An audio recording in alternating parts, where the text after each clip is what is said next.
Good morning बच्चों। आज हम कोटा विश्वविद्यालय कोटा द्वारा निर्धारित बीए तृतीय वर्ष का जो द्वितीय प्रश्न पत्र है नाटक और निबंधों, उसमें हम हिंदी नाटकों के बारे में अध्ययन करेंगे। इससे पहले की क्लास के अंतर्गत हम भारत दूरदर्शन नाटक का अध्ययन कर चुके हैं। आज के अपने इस वीडियो में हम जयशंकर प्रसाद द्वारा लिखा गया ऐतिहासिक नाटक ध्रुवश्यामनी की कथा वस्तु पर प्रकाश डालेंगे। जयशंकर प्रसाद हिंदी के ऐतिहासिक नाटककार माने जाते हैं, यानी कि इनके नाटकों की जो विषय वस्तु है, जो कथानक है, वो इतिहास से संबंधित है।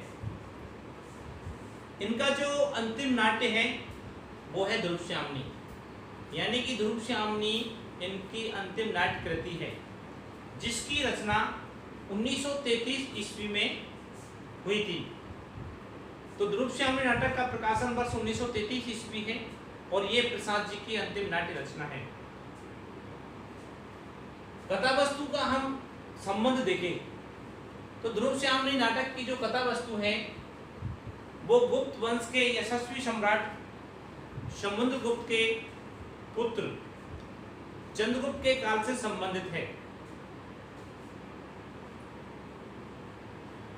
7वीं शताब्दी में संस्कृत के कवि वाणभट्ट ने अपनी रचना हर्षचरितम में इस बात का उल्लेख किया है कि गुप्त वंश का सक्राज शकों से युद्ध हुआ था। तो हम इस बात को मानकर चलते हैं कि ध्रुवश्यामनी नाटक की जो कथा वस्तु है वो गुप्त वंश से संबंधित ही है।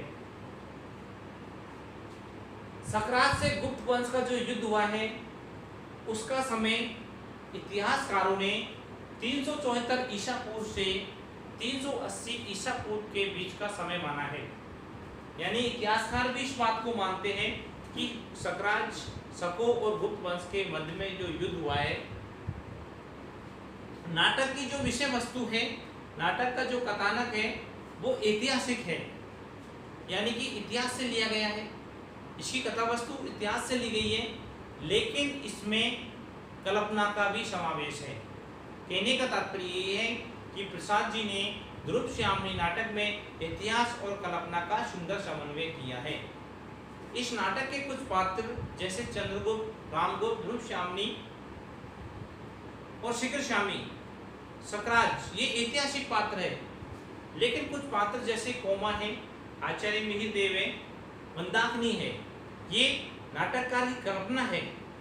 ये इस कथा को आगे पुष्ट करने वाले हैं। तो इस नाटक में इतिहास और कल्पना का सुंदर समन्वय प्रसाद जी ने किया है। हम बात करें कथा वस्तु की, ध्रुवश्यामनी का जो कथानक है वो समुद्रगुप्त, जो गुप्त वंश के यशस्वी सम्राट हुए थे, उनके 2 पुत्र, रामगुप्त उनका बड़ा पुत्र है, चंद्रगुप्त उनका छोटा पुत्र है।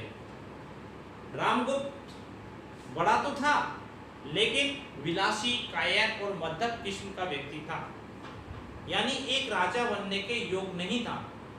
तो समुद्रगुप्त ने अपने छोटे पुत्र चंद्रगुप्त को अपना उत्तराधिकारी घोषित किया हुआ था और युद्ध में जीते हुए प्रदेश की कन्या ध्रुवश्यामनी का विवाह चंद्रगुप्त से करने का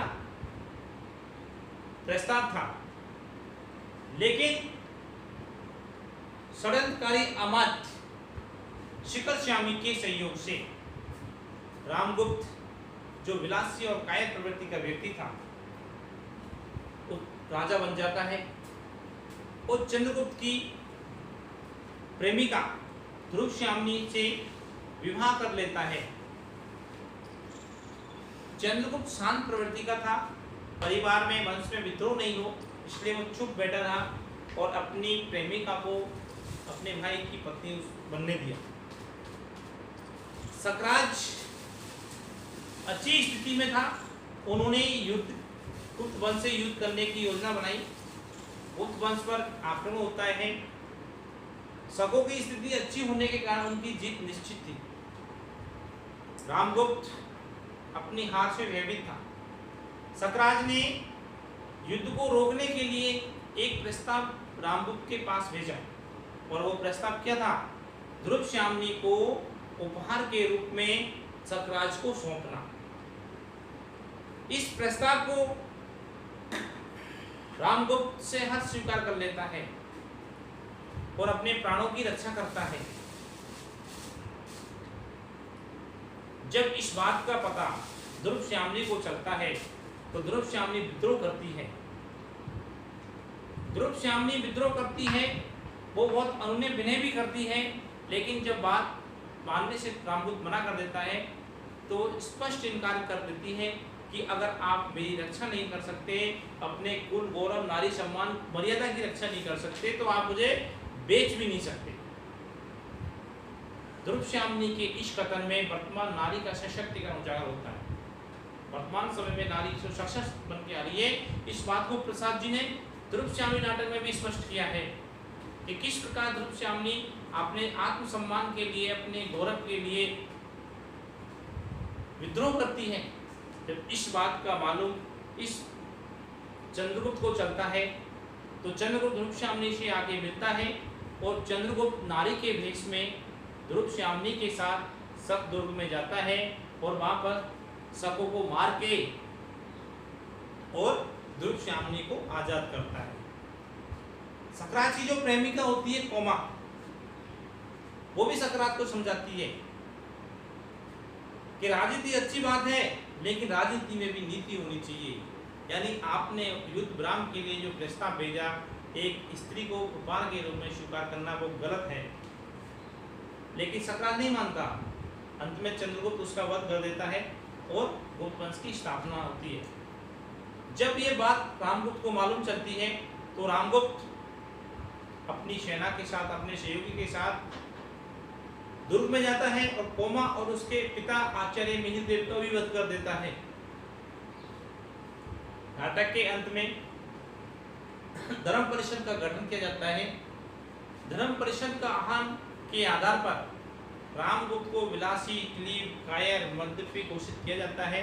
उसे राजा के पद से हटा दिया जाता है और चंद्रगुप्त को गुप्त वंश का नया राजा घोषित किया जाता है और उसके साथ ध्रुवश्यामनी का विवाह किया जाता है। इस नाटक के कथानक में ध्रुवश्यामनी का फिर दोबारा विवाह होता है, यानी यहाँ पुनर्विवाह की समस्या को फिर उठाया गया है कि ध्रुवश्यामनी का पुनर्विवाह। प्रथम पति रामगुप्त अयोगी होने की वजह से ध्रुवश्यामनी का फिर दोबारा से विवाह किया जाता है। तो यहाँ पर नारी के ये नायिका प्रधान नाटक जो प्रसाद जी ने लिखा है, हिंदी हमारे सिलेबस में, ये तृतीय वर्ष के सिलेबस में लगा हुआ है और ये इसका एक छोटा सा संक्षिप्त कथानक है। धन्यवाद।